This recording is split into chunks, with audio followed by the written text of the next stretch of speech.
Hi, I'm Carl Pearson,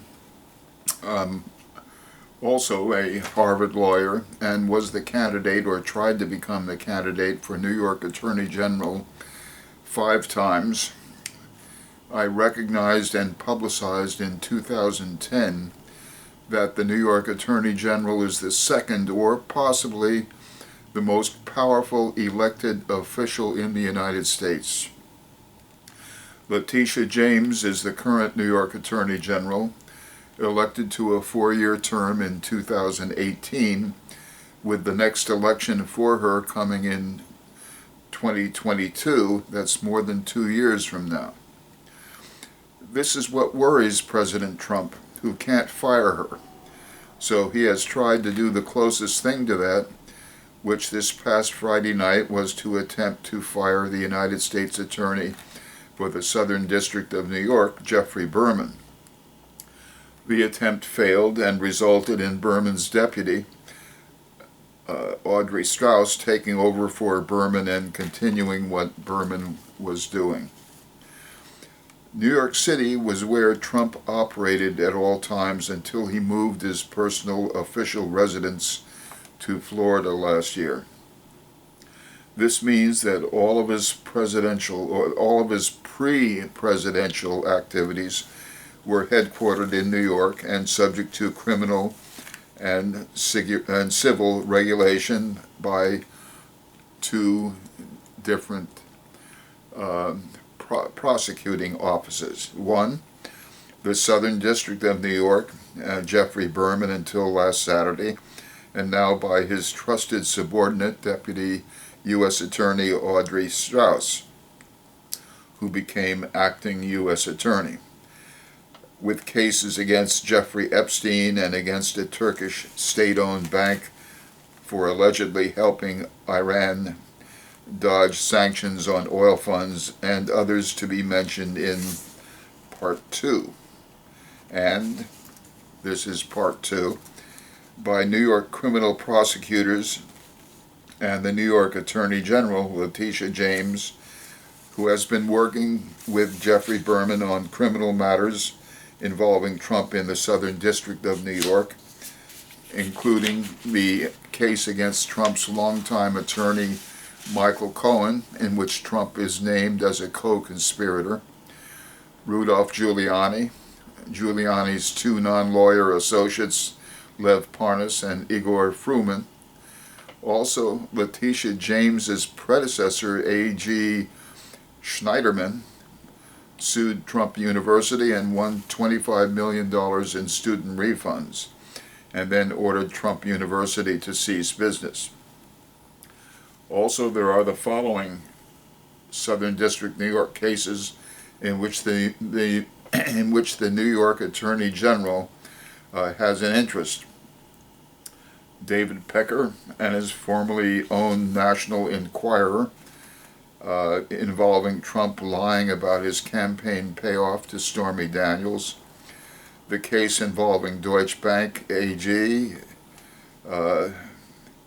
Trump's biggest lender, involving violation of money laundering laws and fraudulent tax returns.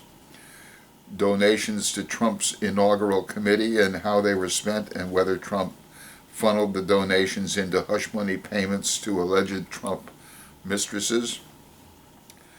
There are a lot of Trump-related cases pending in the Southern District of New York, and Trump wants to have them quashed before he loses the November 2020 election, which looks increasingly possible. Trump's plan to take over the Southern District of New York backfired, and with such backfiring went the plan to stymie the activities of the most powerful elected office in the nation, one more powerful than the president himself in many respects, for these 16 reasons. 1. The New York Attorney General is elected and cannot be fired. 2. The New York Attorney General has prosecutorial type discretion in what he or she does, so that his or her activities are not enforceable duties such as issuing a workman's compensation check to an entitled person. 3. The New York Attorney General needs no new statutes. The Attorney General already has as many as he or she needs. 4. The New York Attorney General needs no money from the New York legislature. The New York Attorney General raises billions of dollars each year by suing wrongdoers and can retain whatever is needed to fund the office to do whatever the Attorney General chooses to do. 5. The New York Attorney General is elected independently of the governor and needs no approval of the governor to sue Trump, his university, his campaign committee, his lawyers, the banks lending to him, or his friends and associates. 6. The New York Attorney General needs no approval of the Senate or Assembly. The laws are all there for the New York Attorney General to use. 7. The New York Attorney General needs no legal opinion from the courts or others to operate, although the extent of the AG's powers are determined by the courts if tested. 8. The New York Attorney General is in charge of the securities market and stock market, which are run out of New York City for the entire nation. So this makes the New York Attorney General many times more powerful than a do-nothing SEC. 9. The New York Attorney General is in charge of all nonprofits, such as Trump University, Columbia College, NYU, and philanthropies which the richest persons in New York established to save on taxes. 10. The New York Attorney General is in charge of real estate syndication, co-ops, and condos, which accounts for most of the high-priced units in Manhattan, including the 7 or so residential high-rise buildings bearing Trump's name at one time. 11. The New York Attorney General is in charge of fraudulent or misleading advertising, which is how Attorney General Schneiderman put Trump University out of business and obtained a $25 million refund for its former students.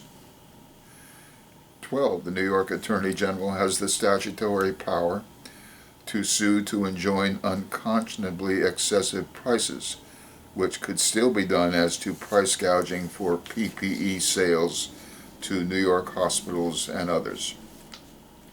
13. The New York Attorney General has the right to license stock exchanges in New York State and to take away the licenses for fraud, for example. 14. The New York Attorney General controls the legality of federal and state elections in New York State and can enforce the federal and state constitutional right to vote, the right to freedom of speech, press, religion, and assembly, and other rights. 15. The New York Attorney General renders legal opinions about the meaning of any New York law, and the courts will give any such opinion more weight than the opinion of any of the 1 million other lawyers in the United States. 16. The New York Attorney General has the right to enforce federal law, such as securities regulation and antitrust law, especially when the federal government is failing to do so, and therefore is the sheriff of Wall Street, with a national impact on what he or she does as to Wall Street. Yes, a sitting president has a lot of power if he or she decides to use it for the benefit of the country, or in some situations for the benefit of a minority bloc that keeps a president in power.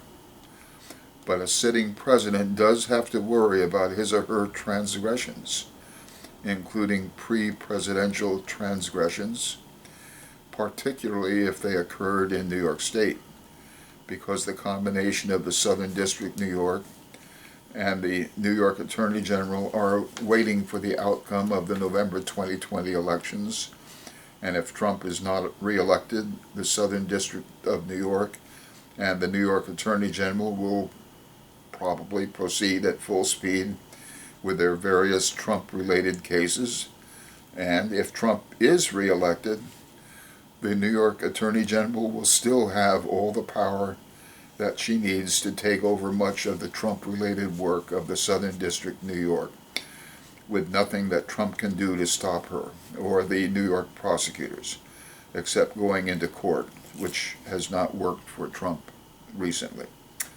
Well, I've said what I wanted to say, and I'll be back soon with my next video.